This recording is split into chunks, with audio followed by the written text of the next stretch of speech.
anything yet. You're not a writer. You're a failure. You want to spend a little more time trying to do something with yourself and a little less time trying to impress people. Do you ever think about those brilliant 80s shows, the ones that vanished before we realized how good they were? These forgotten TV shows brought something rare to our screens: honest writing, bold ideas, and characters that felt oddly ahead of their time. What did we miss by letting them disappear so quietly? Sometimes a show comes along that feels like it was meant to be discovered years later. That was Frank's Place. Quiet, brilliant, and gone too soon, it was the kind of series that asked for your attention, not with big punchlines or flashy gimmicks, but with soul. In a time when sitcoms followed a formula down to the second, Frank's Place dared to slow everything down. Set in New Orleans, the show followed Frank Parrish, a buttoned-up professor from Boston who suddenly inherits a Creole restaurant. From day one, it was clear this was not going to be a typical fish-out-of-water comedy. There was no laugh track, no snappy music stings, just lived-in characters, complicated relationships, and the unmistakable atmosphere of a city with its own heartbeat. And maybe that was the problem. It felt too real for prime time, too rooted in a world that did not flatten itself for a punchline. Tim Reed played Frank with this gentle tension, like a man caught between two worlds he never asked to choose between. The show leaned into that. Culture clash, family pressure, the slow, sticky heat of the South. You could feel it in every frame. But Frank's Place was not just moody or poetic, it was smart. The writing was layered, the characters had depth. There was Bubba, the cook who treated every dish like a sermon. Miss Marie, the hostess who saw everything but spoke like a preacher with secrets.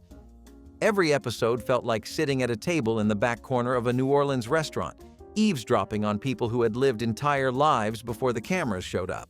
And the episodes did not always resolve cleanly. That was another thing that made it stand out. Some endings were quiet, some were messy, some just stopped. It made the show feel honest, like life. But honesty does not always win time slots. Frank's Place aired during a stretch when networks still believed viewers needed to hear where to laugh. It was up against juggernauts. It had low ratings, no laugh track, and no easy way to market itself. Executives did not know what to do with it. And so, despite critical praise, despite an Emmy nomination and a loyal fan base, it was canceled after just one season. That decision still stings, because Frank's Place was doing something rare. It was telling Black stories without flattening them. It gave space for nuance, for identity, for grief, for absurdity. It treated its characters with dignity without sanding off their flaws. Decades later, shows like Atlanta and The Bear get praise for that exact same storytelling rhythm: grounded, atmospheric, complicated. Frank's Place was doing it first. The saddest thing is not that it ended. It is that so few people knew what they had when it was there. You cannot help but wonder what television would have looked like if this show had been allowed to keep going. What conversations would have happened sooner? What stories we never got to hear? Sometimes brilliance arrives early and walks out before the world knows how to listen. Being a teenager has never been easy, but in Square Pegs, it felt uncomfortably close to the truth. Not because it had the most outrageous drama or the biggest plot twists, but because it understood one thing better than most shows from its era: how it actually felt to not fit in. Set in the hallways of Weemawee High School, Square Pegs followed two best friends, Patty and Lauren, who were awkward, anxious, and refreshingly real. They were not the cool girls trying to win over football players. They were just trying to survive gym class without crying. This was not Saved by the Bell before Saved by the Bell. This was something messier, weirder, and far more honest. You could see it in the clothes: baggy sweaters, mismatched patterns, clunky accessories. You could hear it in the dialogue, which was full of slang and stumbles and that specific kind of teenage insecurity that no adult scriptwriter ever gets quite right. But creator Ann Beats got it. She knew it. She lived it. The show had this wonderful, twitchy rhythm. There were jokes, but they were not polished. Scenes felt loose, sometimes even awkward, which made the whole thing feel more like eavesdropping on real kids than watching a show about them. And Sarah Jessica Parker, in one of her earliest roles, brought something fragile and hilarious to Patty Green. She was smart, but not in that sitcom genius way. She was clever, but self-sabotaging. You wanted to root for her, even when she was being petty or ridiculous. The supporting cast helped flesh out this strange little high school universe. Marshall was the nerd with too much energy and not enough filter. Jennifer was the queen bee who seemed plastic until you realized how calculated she really was. Johnny Slash, a punk who said little, wore sunglasses inside, and danced like a robot, was a character so specific he had to be based on someone real. What made Square Pegs brilliant was that it never tried to fix its characters. It never turned them into polished versions of themselves by episode 22. They stayed weird, stayed outside the lines. It felt like a sitcom that wanted to be a documentary. And maybe that was the problem. Critics liked it, teens liked it, but behind the scenes, it was chaos. Production issues, drug rumors, tension with the network. There was more drama off-screen than on-screen. And so, like too many great shows from the 1980s, Square Pegs was canceled after just one season. But its influence ran deep. You can feel it in Freaks and Geeks, in My So-Called Life, in every show that dared to let teenagers be weird and insecure instead of smooth and sarcastic. It was never about the plot. It was about the vibe, about walking into school and knowing you would not get it right today either. The best part? Square Pegs never apologized for it. It celebrated the outsiders. It gave space to the ones who did not fit in and said, hey, maybe that's the point. And in doing so, it became the kind of show that sticks with you, not because it was perfect, but because it saw you. There are shows that make you laugh because they feel good, and then there are shows that make you laugh because they dare you to. Buffalo Bill was that second kind. It arrived at a time when sitcoms were still leaning wholesome, laugh tracks, lovable leads, and predictable redemptions. But Buffalo Bill tossed all that out the window.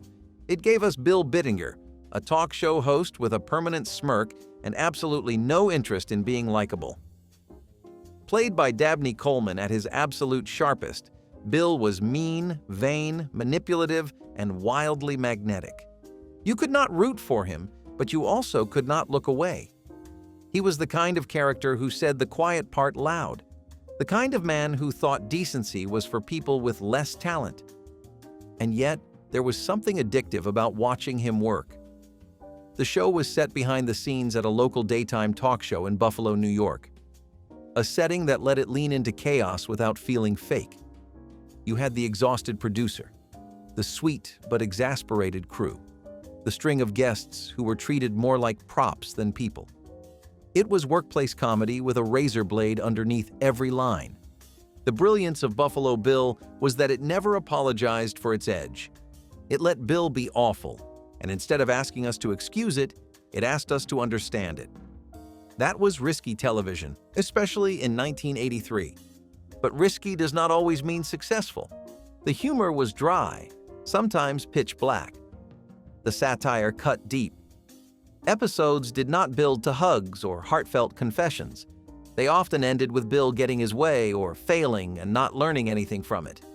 There was no emotional bow, no lesson of the week.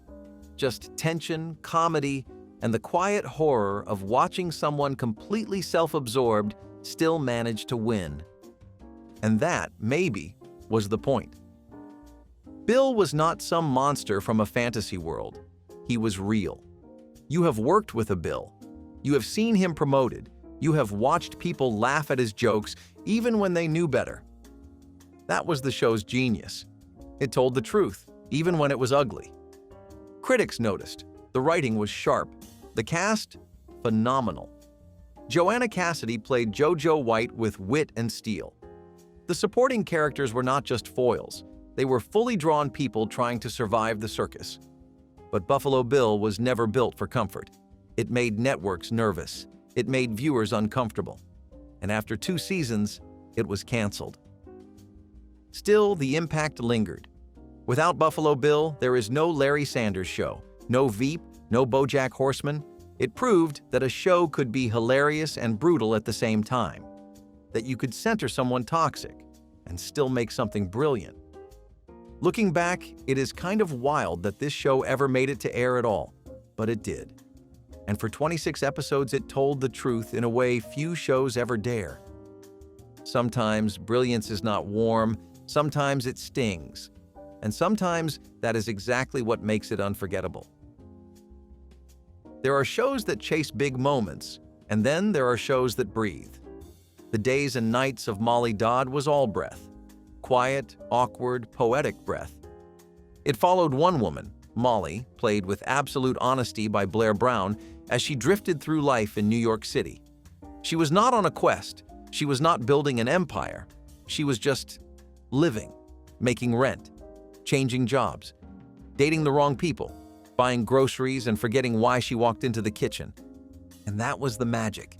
In a sea of sitcoms about families and workplaces and friends who all lived in giant apartments, Molly Dodd gave us something different. It gave us solitude, messiness, mood. There was no laugh track, no neat act structure.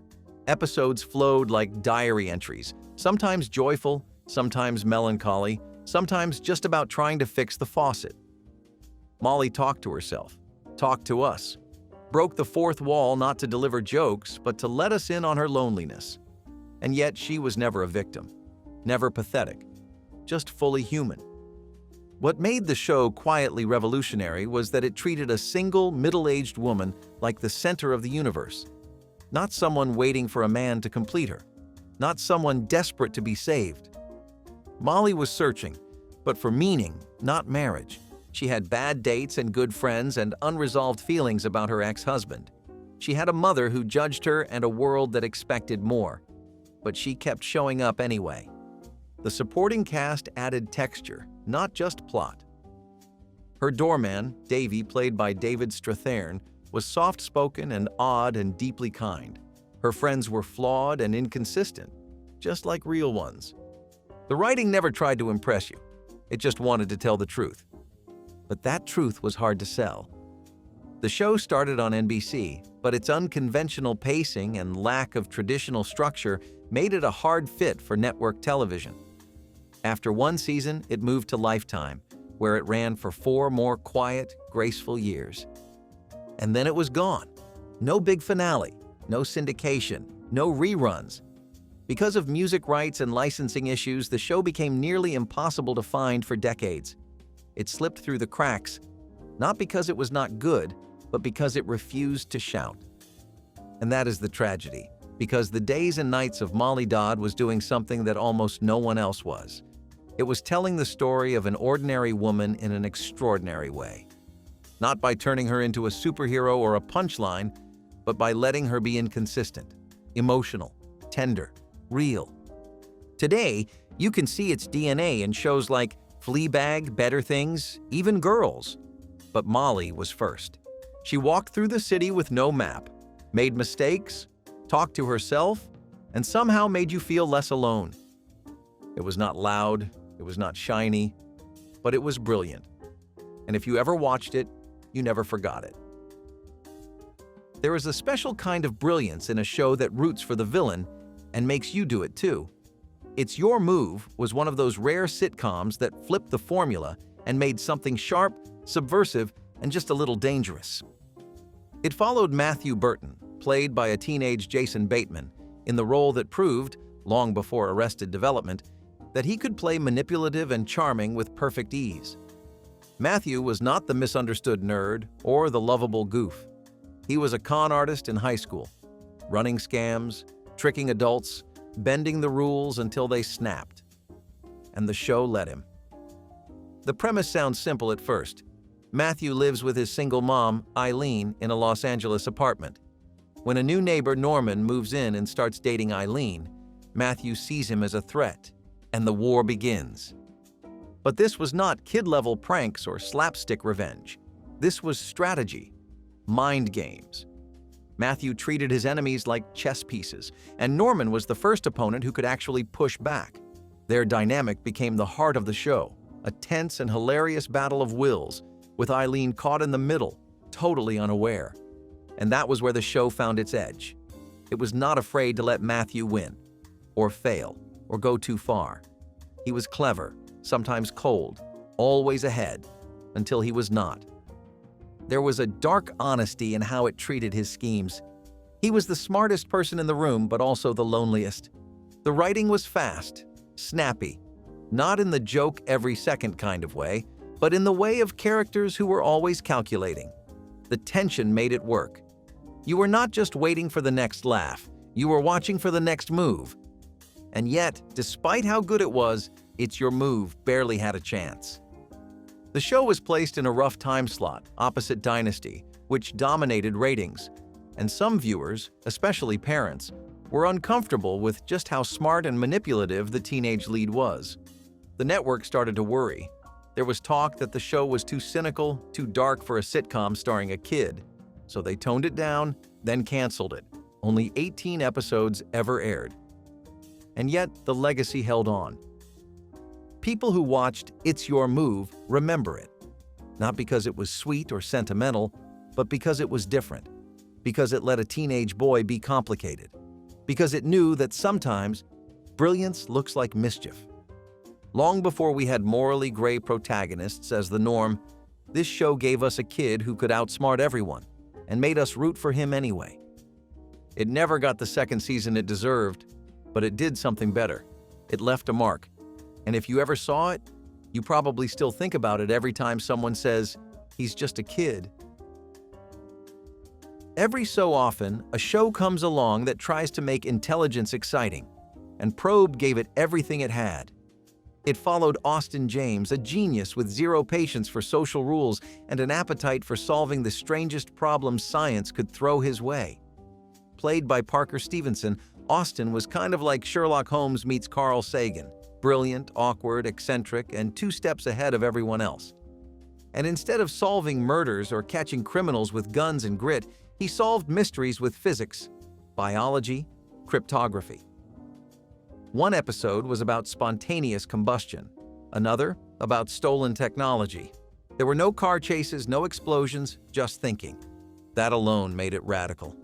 Created by Michael Wagner and produced by Isaac Asimov, yes, that Isaac Asimov, the show was built around the idea that science was not just useful, but dramatic.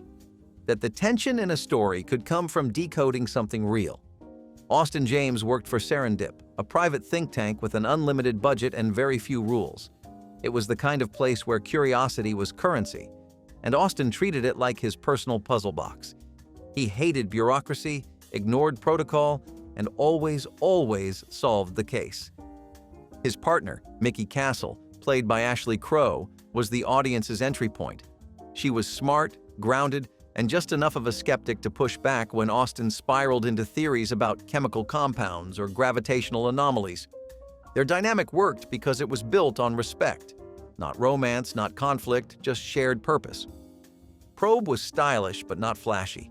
The stories felt like old-school mystery novels with a microscope, and the show trusted you to keep up.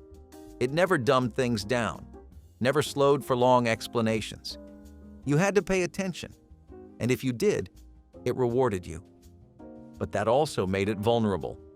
In a television era dominated by action shows, family comedies, and police procedurals, Probe was hard to categorize. It was not science fiction exactly, not a traditional detective show, not quite comedy. It lived in its own quiet, curious corner, and that made the network nervous. Only 7 episodes aired. 7. It was over almost as quickly as it began. No finale, no closure. Just a handful of fans wondering what could have been.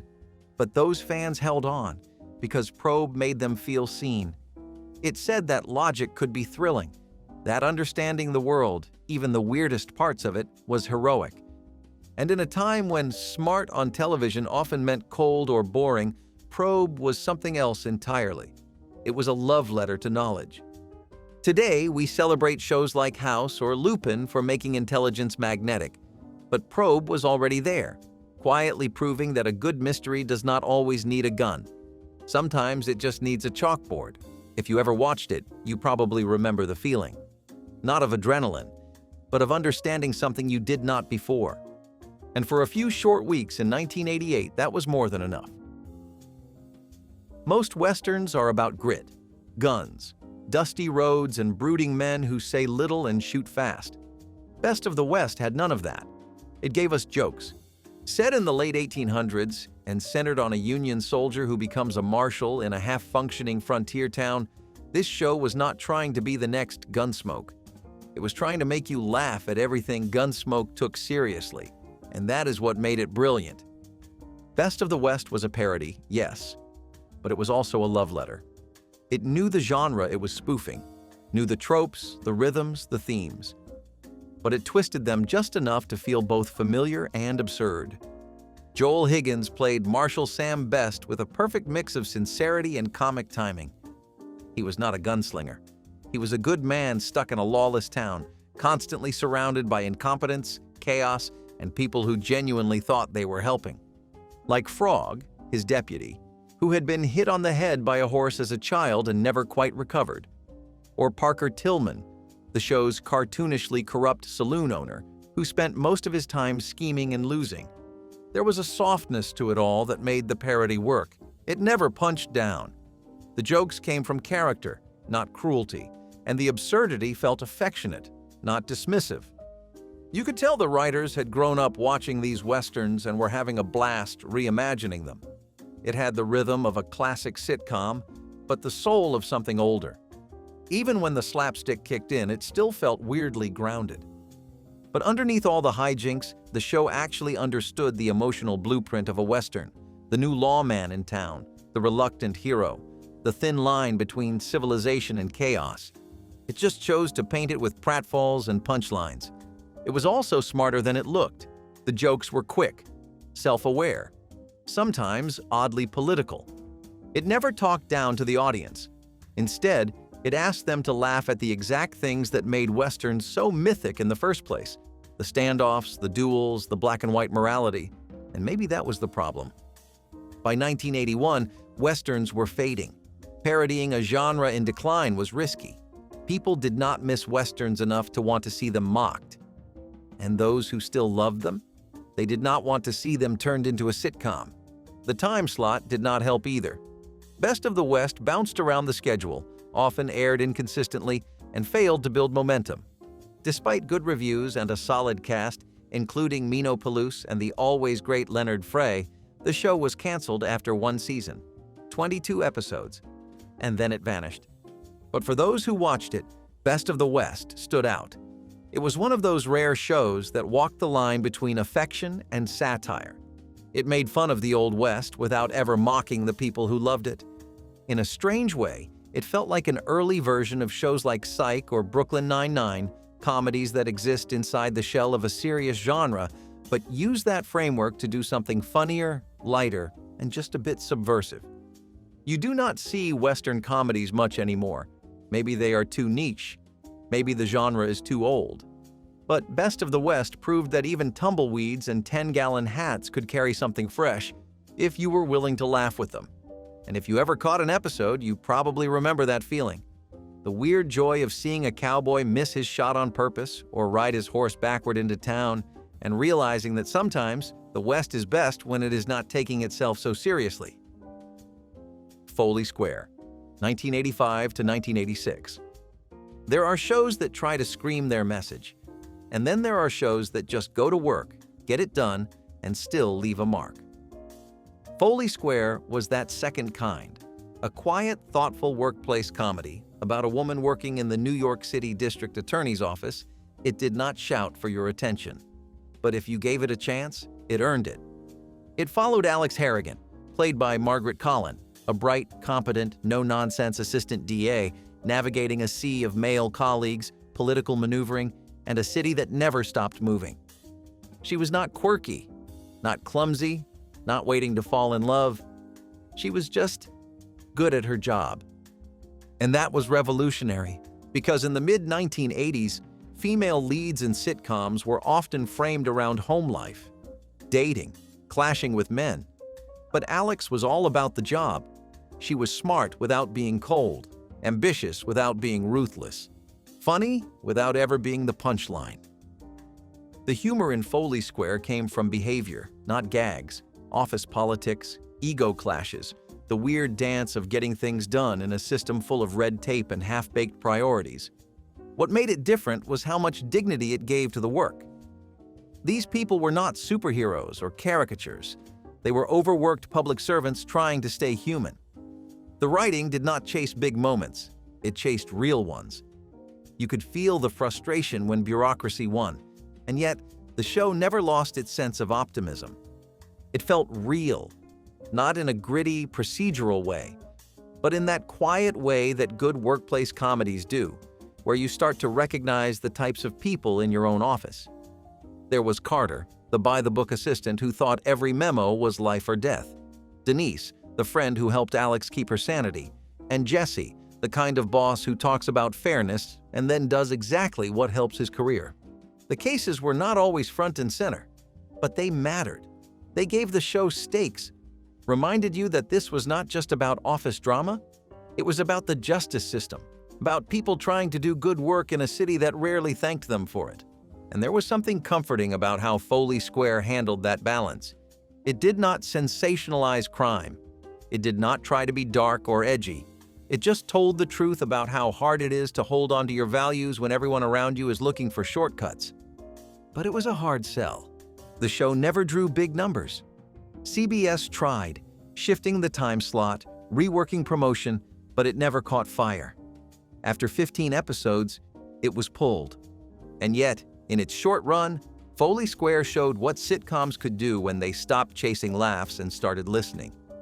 It paved the way, quietly, for later shows that focused on women in high-pressure jobs: Ally McBeal, The Good Wife, even Veep in its own way.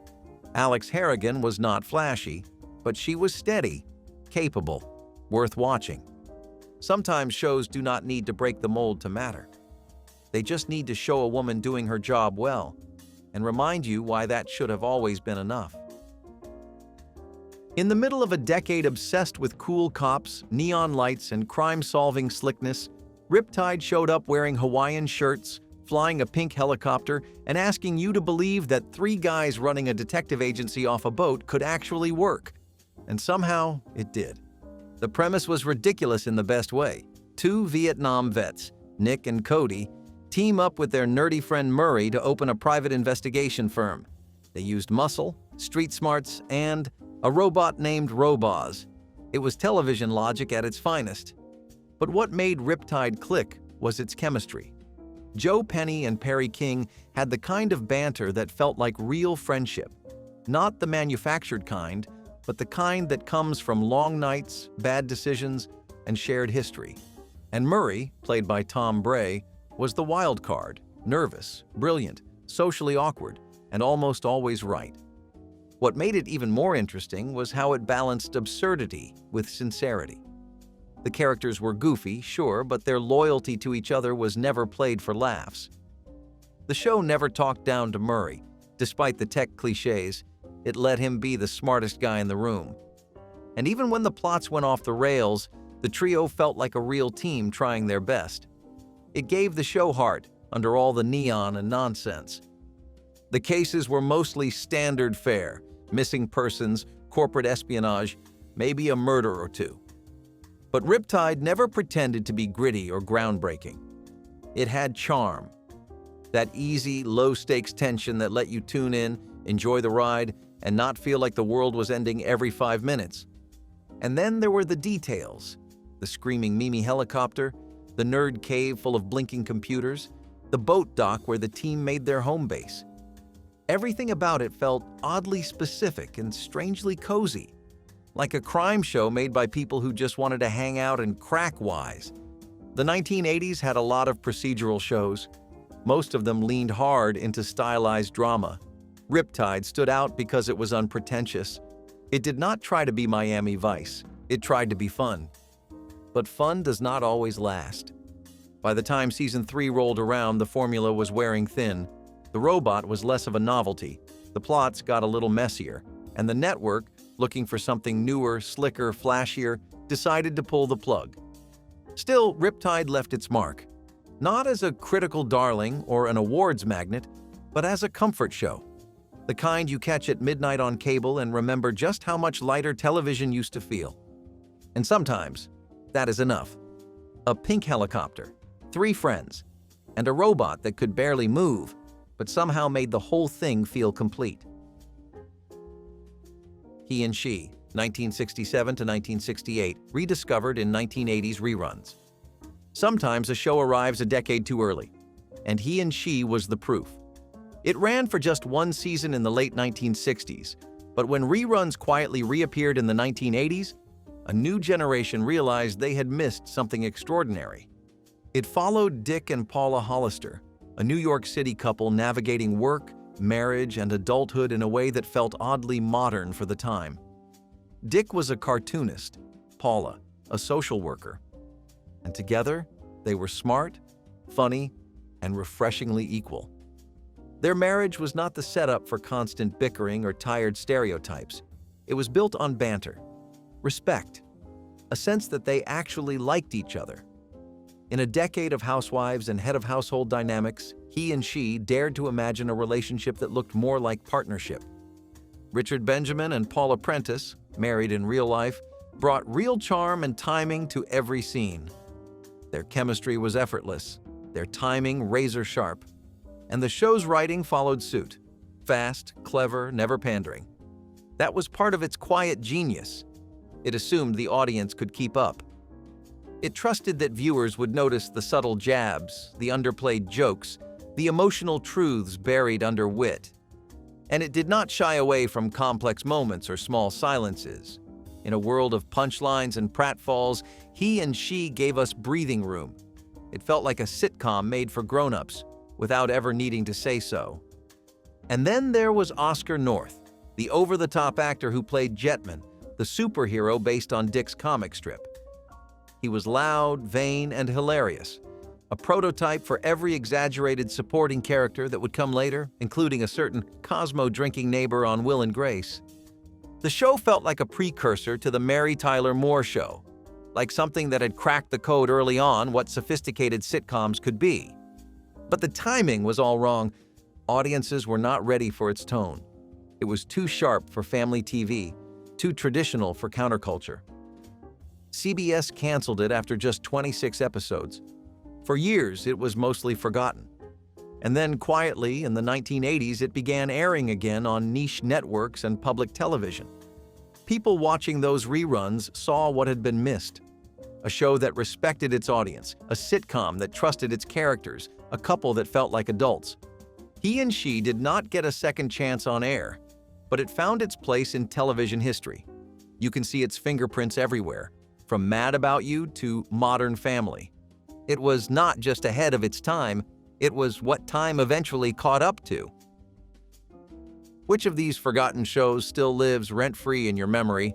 Drop your favorite in the comments, tap like if any of them hit you with a surprise flashback, and subscribe so you never miss another story that almost disappeared.